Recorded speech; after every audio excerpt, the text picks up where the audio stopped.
Salut à tous, ravi de vous retrouver pour ce bilan de la mi-saison que nous accorde le coach artésien Eric Sicora. Sico, merci d'être là, tout sourire, parce que ce soir il y a une belle victoire, mais on est là pour tirer un bilan des 19 premiers matchs de championnat. 15e, 21 points. Alors on va pas dire que c'est satisfaisant parce qu'on aimerait être plus haut, mais par rapport à ce qu'on a connu, on est bien mieux quand même. Si, c'est satisfaisant. Quand on démarre le championnat avec cette défaite de suite et aujourd'hui à la trêve avoir 21 points, pour moi c'est très bien. On aurait pu sombrer, l'équipe aurait pu sombrer, les joueurs auraient pu lâcher, mais ils ont continué à y croire, à s'accrocher, à tout donner. Et le déclic, c'est cette victoire contre Queville dans un contexte assez difficile. Je pense que ça nous a libéré un peu, même si derrière il y a eu cette défaite à Valenciennes. Mais aujourd'hui, je pense que sur les 12 derniers matchs, on est quatrième. On doit être deuxième défense et quatrième attaque. Donc ça prouve qu'on a un groupe qui travaille, qui y croit et qui fait en sorte que même dans une situation qui était vraiment très très très compliquée, où on nous enterrait et on a su réagir et sortir la tête de l'eau. Maintenant, c'est aussi qu'on est à la moitié du championnat et qu'il reste une deuxième partie et que la deuxième partie va être aussi difficile. Mais en tout cas, aujourd'hui, on a notre destin entre les mains. On n'est plus dans les deux derniers, on n'est plus barragiste. Donc ça, c'est bien de partir en vacances avec 4 points d'avance sur Bourg-en-Bresse. Tu sens que dans les têtes des joueurs, voilà, le pire est passé, que tout ça c'est oublié, même si faut peut-être pas l'oublier, il faut savoir d'où on vient. Non, il faut toujours rester vigilant parce que dans le football, tout peut aller très vite, hein. Mais voilà, cette réaction qu'ont eu les joueurs.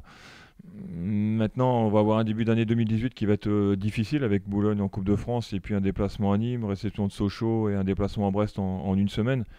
Donc on verra vraiment où on en sera, mais on a quand même des certitudes dans le jeu. On a fait des bonnes choses par séquence. On a été bon contre Reims en Coupe de France où on élimine quand même le leader.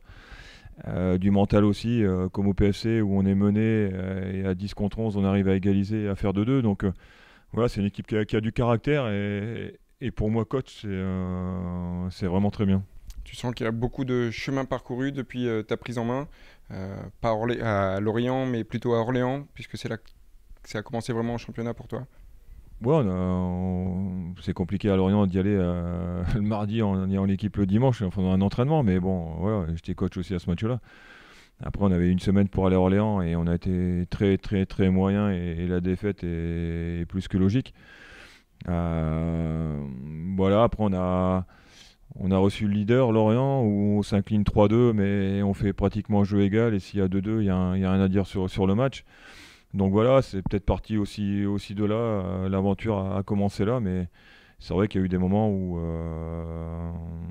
on se dit que ça va être très très dur, mais après, bon, on est coach et on n'a pas le droit de se laisser abattre et surtout montrer aux joueurs qu'il y a la possibilité de sortir de ce pétrin et aujourd'hui ils l'ont bien fait. Même si on est loin d'être sauvé et loin d'être terminé au niveau du championnat, mais voilà, avoir 21 points à la trêve, c'est énorme. On sait que le métier d'entraîneur est compliqué, peut-être encore plus aujourd'hui qu'à ton époque, par exemple, sans te vieillir, hein, bien entendu. Mais est-ce que tu prends du plaisir au quotidien avec tes joueurs? Parce que tu l'as dit, ils donnent beaucoup. Ouais, il y a le groupe, mais il y a aussi le staff avec Dan Morera, Robert Duverne, Vincent Lannoy et JC Nanon, sans oublier PA à la vidéo. Donc on a un bon staff, on est complémentaires, on s'entend bien, et puis je pense que les relations aussi avec les joueurs, elles sont bonnes. Voilà, après, c'est vrai que je suis exigeant, je suis chiant par moment, mais voilà, c'est comme ça. Aujourd'hui, si on veut avoir des résultats, on ne peut pas ne pas avoir d'exigence, d'avoir de l'application, de la concentration. Voilà, ça part au niveau des entraînements. Et si on est bon aux entraînements, on répète en match. Et voilà, ça a été compris. Mais on est encore perfectible quand on voit la deuxième mi-temps contre Tours où on est vraiment en difficulté. Il y a eu un relâchement, le 2-0, peut-être un peu trop vite. On s'est pensé peut-être à se dire tiens, le match il est fini et puis les vacances sont bien arrivées, bientôt arrivées et puis on va partir tranquille.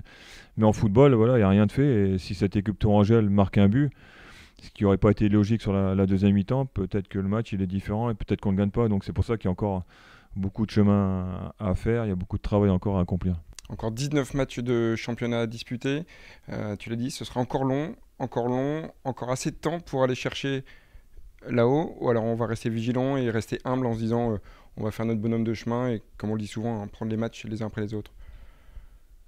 Ouais, à un moment, on faisait que regarder derrière parce que c'est vrai que devant, c'était très très très loin au niveau des points. Aujourd'hui, on est 15e, on a 21 points, il y en a 23, 24, donc c'est plus très loin, c'est qu'une victoire. Mais voilà, il ne faut pas oublier que Bourg-en-Bresse est à 17 points, donc 4 points derrière nous. 4 points, c'est 2 matchs, même si notre différence de but elle est positive par rapport à pas mal d'équipes qui sont au classement avec nous. Mais voilà, le football, c'est un éternel recommencement. Donc dès le 27 décembre, il va falloir se remettre au boulot pour être prêt pour la réception de Boulogne en Coupe de France. Voilà, les joueurs reprennent le 27 avec des séances d'entraînement. Ils vont recouper un petit peu pour le nouvel an. Après, ça va arriver vite. Tu l'as dit, il y a un enchaînement de matchs. Peut-être de nouveaux joueurs. Le mercato commence. Est-ce que le souhait d'entraîneur que tu es, c'est d'avoir des nouveaux joueurs, des départs? Est-ce que ça va bouger sans avoir de nom? Bah déjà, là, oui, comme tu l'as dit, la reprise a lieu le 27 et on va s'entraîner jusqu'au donc 27, 28, 29, 2 séances par jour. Et le 30, un match amical à la Gaillette. Et puis les joueurs souffleront le 31 et 1er pour une reprise le 2 où on va doubler pour la réception de Boulogne en Coupe de France le lundi. Après, on travaille, hein. Il y a une cellule aujourd'hui qui bosse, il y a Eric Roy aussi qui bosse. Donc forcément, que je disais tout à l'heure, tous les entraîneurs de Ligue 1, Ligue 2 ou National rêvent de pouvoir évoluer aussi avec leur effectif. Maintenant, on va pas faire n'importe quoi. On a un groupe déjà qui est assez important. Donc voilà, s'il y a des arrivées, il y aura des départs, mais on va pas non plus accumuler pour accumuler et avoir des joueurs qui seront sur le côté. En plus, il y a l'émergence aussi d'un William Bianda aujourd'hui qui a sa troisième titularisation. Donc il y a aussi des jeunes derrière comme Gomel, comme Sagnan, comme Chouillard, comme Béguin. Donc on a des bons jeunes, à nous aussi de les intégrer. Prendre pour prendre, ça te ressemble pas, ça? Non, si on prend, c'est pour améliorer l'équipe. C'est parce que on a trouvé mieux que ce qu'on avait. De toute façon, un mercato, ça sert à ça. Maintenant, il n'y aura pas non plus 50 arrivées. On a des joueurs qui ont montré des bonnes choses et des très bonnes choses. Donc, on a aussi une base aujourd'hui. Ce que je disais tout à l'heure, on a des certitudes. Donc, ces certitudes, on les a eues avec ces joueurs-là. Donc, on ne va pas non plus tout modifier pour de nouveau se remettre au travail et puis attendre quelques semaines pour avoir des résultats. On a déjà eu cette journée sans points, donc on va pas recommencer pour repartir avec la même marche. Allez, un dernier mot, un dernier souhait avant de te libérer et de partir en vacances. Le premier souhait, c'est quoi? Ce qui vient en tête, c'est de se dire, allez, on va aller se reposer tranquille et on réfléchira après. Non, parce que quand t'es coach, même si on coupe une semaine, le téléphone il va sonner. Donc c'est le lot des coachs qui sont en place. Mais ouais, il y aura quand même quelques jours où on va couper, mais avec le téléphone à côté. Après, le souhait, non, c'est de retrouver le groupe, retrouver tout le monde pour retravailler ensemble et amener cette équipe où elle doit l'être, dans des eaux un peu meilleures, et puis retrouver des couleurs. Et puis préparer cette équipe aussi pour l'année prochaine. Maintenant, voilà, ce que j'ai dit, il faut pas s'enflammer, il faut pas se prendre pour ce qu'on n'est pas. On a galéré, on a été même dans la difficulté à un moment, donc se souvenir aussi de ces moments-là pour plus reconnaître ça. Eh bien, merci Eric Sicora d'avoir été avec nous. On va se quitter là-dessus et puis je vous souhaite de bonnes fêtes. Profitez-en bien. On se retrouve bien entendu très prochainement pour de nouvelles aventures lensoises. Ciao, ciao. Ciao, ciao.